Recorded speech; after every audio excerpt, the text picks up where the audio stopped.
딩모니의 오디오 극장에 잘 오셨습니다. 어서 들어오시죠. 안녕하세요, 딩모니입니다. 오늘은 저랑 좀비 이야기 해볼까요? 네, 갑자기 남양 특집이 됐는데 사실 좀비의 기원이 되는 나라가 있더라고요. IT 공화국이라는 나라입니다. IT 공화국, 줄여서 IT. 여러분, 이 나라가 좀 익숙하신가요? 어제 이야기 주제였던 쿠바, 바로 옆에 있는 섬나라인데요. 예전에 IT에 큰 지진이 났던 적이 있어가지고 우리나라에서도 좀 많은 뉴스가 나온 적이 있어요. 자, 그런데 사실 IT는 의외로 좀비의 기원이 되는 나라라고 하는데요. 그 역사적인 이유가 있고 이 배경이 되는 이야기가 사실은 남양 특집보다는 좀 새드 엔딩에 가까운 슬픈 이야기예요. 자, 그럼 지금부터 저와 함께 좀비의 나라가 된 IT에 대해서 알아가 보시죠. 오늘도 끝까지 함께 해주세요.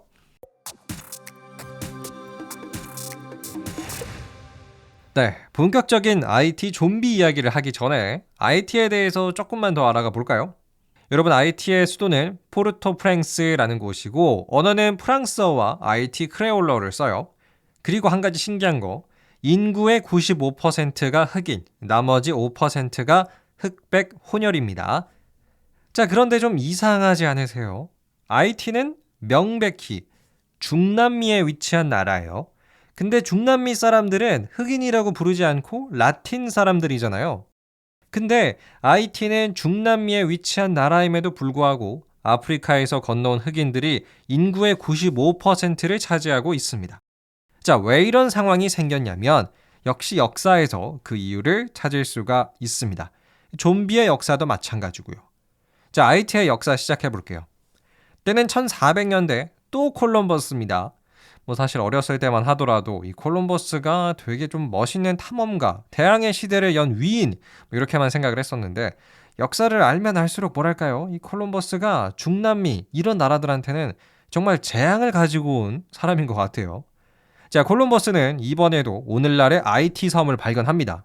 당시 이 섬의 이름은 히스파니올라 섬이었는데요. 이곳에는 당연히도 이미 많은 사람들이 살고 있었어요. 하지만 콜럼버스가 이곳을 찾아낸 이상 얼마 못 가 이 섬은 스페인의 식민지가 돼버렸죠. 그리고 스페인의 군대들이 들어와서 이 섬의 원주민들을 학살하고요. 심지어는 유럽인들에게 있었던 이 전염병이 섬에 쫙 돌아가지고 정말 많은 수의 원주민이 이 전염병으로 인해서 사망을 해요. 거의 이때 원주민의 대가 끊겼다라고 볼 수 있을 정도로 정말 끔찍한 시간이었어요. 그런데요, 스페인은 여기서 한술 더 뜹니다. 스페인은 이렇게 생각을 했어요. 아이 뭐야, 원주민들 다 죽었네. 그럼 이 사탕수수 농장에서 누가 일하냐? 아 그래, 아프리카 흑인들이 있었지. 네, 그렇습니다. 히스파니올라 섬의 원주민들이 대부분 죽으니까 이 노동력이 없어진 스페인은요, 아프리카의 흑인 노예들을 섬으로 데리고 들어왔어요. 그래서 바로 이때부터 이 중남미 히스파니올라 섬에 흑인들이 살기 시작을 한 겁니다.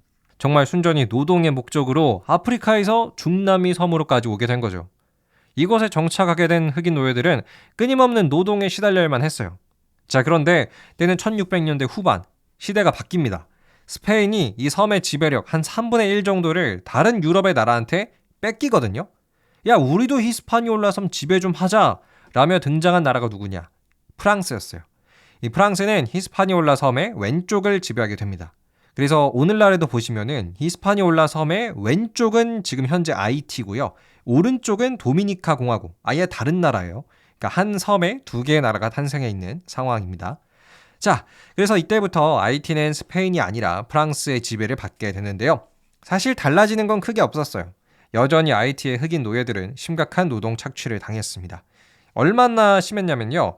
이때 IT 흑인 노예들의 평균 수명이 20살이 채 안 돼요. 정말 심각했습니다. 자, 이 정도로 심각한 상황에서 흑인 노동자들이 기댈 수 있는 한 줄기의 빛이 있었으니 종교였어요. 이 당시 이들이 믿었던 부두교라는 게 특히 인기였죠. 부두교는요, 사실 좀 독특한 종교더라고요. 가톨릭교랑 여러 가지 아프리카의 전통 신앙들이 합쳐진 형태의 종교인데요. 특히 가톨릭의 이 부활과 죽음에 좀 포커스가 많이 맞춰져 있는 종교였습니다. 자, 그런데요, 이 부두교의 주술사라고 불리는 보코르가 이상한 마법 혹은 주술 같은 거를 보여주는데 이게 어떤 모습이었냐면요. 일단 땅속에 묻혀있는 이 장례식까지 끝난 시체를 꺼내요. 그리고 갑자기 이 주술사가 막 시체 이름을 부르죠. 그러면 얼마 지나지 않아서 갑자기 이 시체가 살아나서 움직였습니다. 그리고 이 주술사의 말에 복종을 했죠. 네, 이 광경이 실제로 일어나는 거예요. 이거 진짜 좀비 같은 모습이잖아요. 죽었다가 살아나는. 자, 그래서 이게 너무나도 신기한 일이니까 하버드 대학교의 인류학자 웨이드 데이비스가 그 비밀을 풀어보려고 했어요. 이게 진짜 부두교의 힘인가? 아니면 눈속임인가? 찾아봤는데요. 결론은 이랬습니다. 알고 보니까 이 부두교 주술사가 흑인 노예의 몸에 테트로도톡신이라는 천연 독성 물질, 이 보고에 있다고 하는 독을 주입을 했어요. 근데 이 독을 잘 쓰면 사람을 가사 상태, 그러니까 마치 죽어있는 사람처럼 보이게끔 호흡이 멈춘 것처럼 보이게끔 하는 효과를 낼 수가 있었다고 합니다. 그러니까 일반인들이 보면 이 사람이 진짜 죽은 것처럼 보이는 거죠.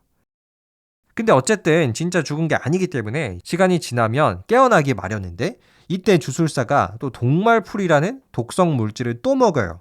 그럼 뇌가 굉장히 손상이 많이 돼가지고 사람이 막 이상해집니다. 진짜 좀비처럼 변해가는 거죠. 그래서 알고 보니까 이 부두교 주술사가 진짜 사람을 막 죽였다 살려내는 게 아니라 이런 약물을 이용해서 눈속임을 하고 있었던 겁니다. 그리고 이렇게 한 이유도 사실 백인 농장주들과의 연결고리도 있었다고 해요. 이런 좀비 같은 무서운 광경을 보여주면서 이 백인들에게 복종하는 그런 효과를 노린 거죠. 자, 이게 이제 좀비의 기원이 되는 부두교였습니다. 정리하면 이 IT의 부두교는 흑인 노예들의 한 줄기 빛이었으나 이마저도 백인 농장주들의 계략이기도 했었다. 이렇게 정리를 해볼 수 있을 것 같아요. 여기서 끝내기 아쉬워서 IT의 역사 조금 더 소개를 해드리면요. 때는 1804년에 드디어 IT가 프랑스로부터 독립을 합니다. 자, 그런데 이때 IT의 독립군들이 백인들 대상으로, IT 섬에 남아있는 백인들을 대상으로 학살을 저질러요. 한 3,000명에서 5,000명 정도 되는 백인을 집단으로 죽이고요. 성폭행을 저지르기도 하고 그동안 눌렀던 분노를 터뜨리고 말았습니다. 누군가는 이해할 수 있겠다라고 말할 수 있겠지만은 어쨌든 큰 잘못을 저지른 건 사실이었어요.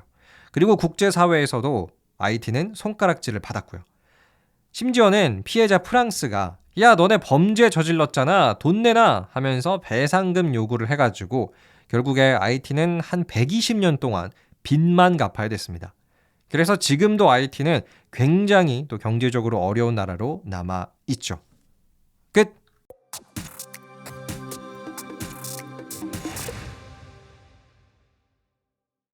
네, 오늘은 IT와 좀비의 이야기였습니다. 흑인 노예들이 믿었던 부두교에서 좀비가 시작됐다. 이렇게 정리해 볼 수 있을 것 같은데요. 여러분은 오늘의 이야기 또 어떻게 들으셨나요? 마지막으로 여러분이 남겨주신 댓글 하나 읽어볼게요. 아이디 필님께서 남겨주셨습니다. 피쉬앤칩스는 맛있어요. 그리고 환타랑 같이 먹으면 굿굿. 네, 이렇게 남겨주셨네요. 얼마 전에 제가 영국 런던과 카페에 대한 이야기 했었는데요. 필님이 피쉬앤칩스를 또 좋아하시는군요. 환타랑 먹으면 맛있다니 그 맛도 좀 궁금합니다. 역시 환타는 오렌지 맛이겠죠? 자, 그럼 오늘은 여기서 마칠게요. 오늘도 함께 해주셔서 감사드리고요. 편안한 주말 보내시길 바라겠습니다. 다음 주에도 우리 많은 지식과 역사들 함께 알아가봐요. 감사합니다. 안녕히 계세요.